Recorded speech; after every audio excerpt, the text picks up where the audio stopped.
Before Putin made up his mind that he was ready to kill Navalny, which obviously happened only recently.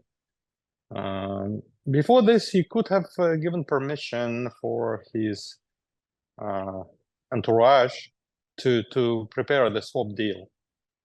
You know, he didn't know what to do with Navalny because he was really influencing the agenda, and he was not being broken, and he was, as the Russian protest anti-war sentiment was growing, which is exactly what is happening now. Well, he was becoming more and more threatening.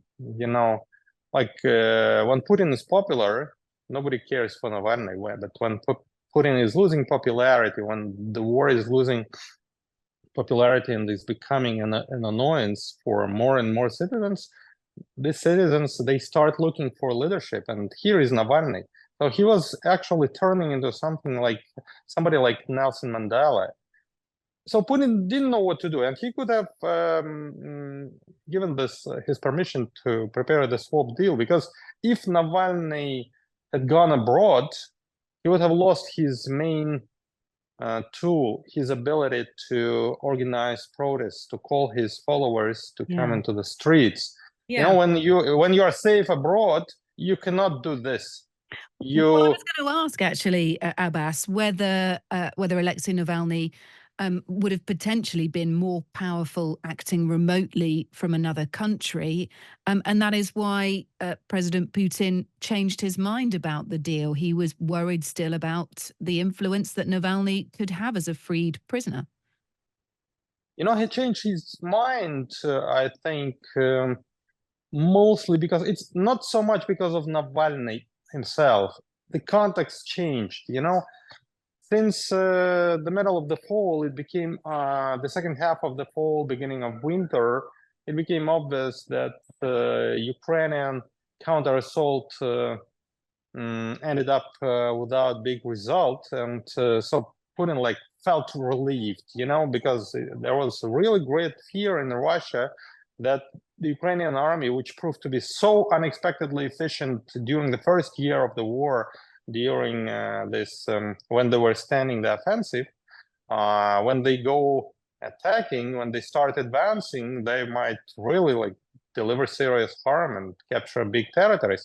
So there was this fear in Russia, and in the middle of the fall, in November maybe, it became finally clear that no, it's not going to happen. So it turned out that, well, we are not so bad after all. So, and at the same time, signals started coming from the West, like that we are tired, we are exhausted, we have no weapons, and probably we should appease Putin, probably we should start negotiations, and the Americans stop supplying their weapons to Ukraine, and Ukrainians are facing this shortage of weapons.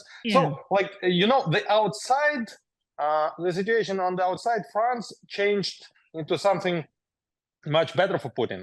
Putin felt that he might escalate, but domestically the situation was totally different. The protest of the wife of the mobilized, then the campaign which he couldn't get hold of. Abbas, tell me why it would have then changed if everything was going fairly well for President Putin. That's exactly what I'm telling. It was going fairly well on the outside fronts, in Ukraine, foreign policy, international affairs, but not domestically. Domestically, it was vice versa. The protest was growing, and more opposition sentiments were displayed. And finally, in January, it erupted in this campaign for gathering signatures for anti-war candidate Nadezhdin, when literally hundreds of thousands of Russians came out on the streets to sign petitions for Nadezhdin. And all of a sudden, the Russian protest materialized. Before this, it was not material. Actually, it almost didn't exist. And then here it is. So for Putin, it was great incongruency between what is happening outside. I'm facing the enemy, I'm defeating the enemy, I'm winning the enemy, and there behind my back, these traitors are stabbing me. And so he felt on the one hand ready to escalate, and on the other hand annoyed with this domestic opposition. And of course, there are elections that'll take place in Russia as well in March. But look, according to some of the information we've got, this is from the chairwoman of the Navalny's Anti-Corruption Foundation, Maria Pevchich, who released the video with this accusation today, that negotiations were still in their final stage up to the 15th of February. And of course, Mr. Navalny died the next day. So from her point of view, this was still very likely to happen. It was still going on, negotiations still happening the day before Navalny died. Tell me this, you have experience of dealing with Mr. Putin. I know not directly, that is not how his operation works. You would have worked through his advisors. But is it typical for Vladimir Putin to change his mind at short notice? Oh, yes, he is not so resolute and decisive as it's generally believed. Not always. Very often in complicated situations, he doesn't know how to act. When he doesn't know how to act, for sure, he might at the same time approve of like his advisors suggesting, his entourage teams suggesting different paths, different ways. So he could have actually told, well, swap deal, maybe all right, go and prepare it. We'll see how it works out. And then murder him. Well, maybe you're right. Maybe it's a good way out, and it's really possible. He's moving in zigzags. He's also scorched any chance of getting the Russian back that he wanted, Vadim Krasikov, a Russian hitman. He's serving a life sentence for murder in January. He was the person who was to be exchanged for Alexei Navalny and 2 U.S. citizens. This is, again, according to Ms. Pevchich. One of those U.S. citizens, it's been discussed, we don't know the names, but it has been speculated that it could be Evan Gershkovich, the Wall Street Journal, currently in prison in Russia on the accusation of spying, which he denies. Have you heard anything domestically within Russia about this at all, about whether Mr. Gershkovich could be part of a swap deal? Yes, I think this is exactly why Putin detained him and keeps him under arrest. He's just the person he can swap. I think this is the special operation prepared for just this purpose. Interesting. Okay. And what is the reaction in Russia? Has this story, reached the Russian media at all? Is it being discussed? You mean the swap deal? The revelation about the swap deal today.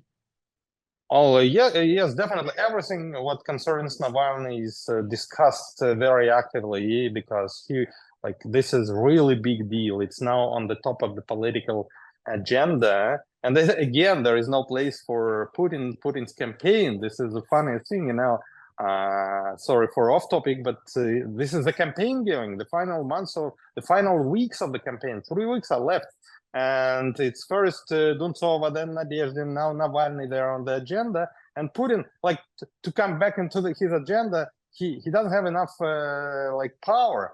His propaganda is not coping with this. So coming back to your question, yes, this is exactly what is happening. The Russians are discussing the funerals and the story with the dead body, which was not given to his relatives. The authorities were trying to keep it for something like 5 or 6 days. They were just denying that they would give it back, and then they suddenly changed their mind and gave it back. It's again about zigzags. And that's another example, isn't it? You're absolutely right.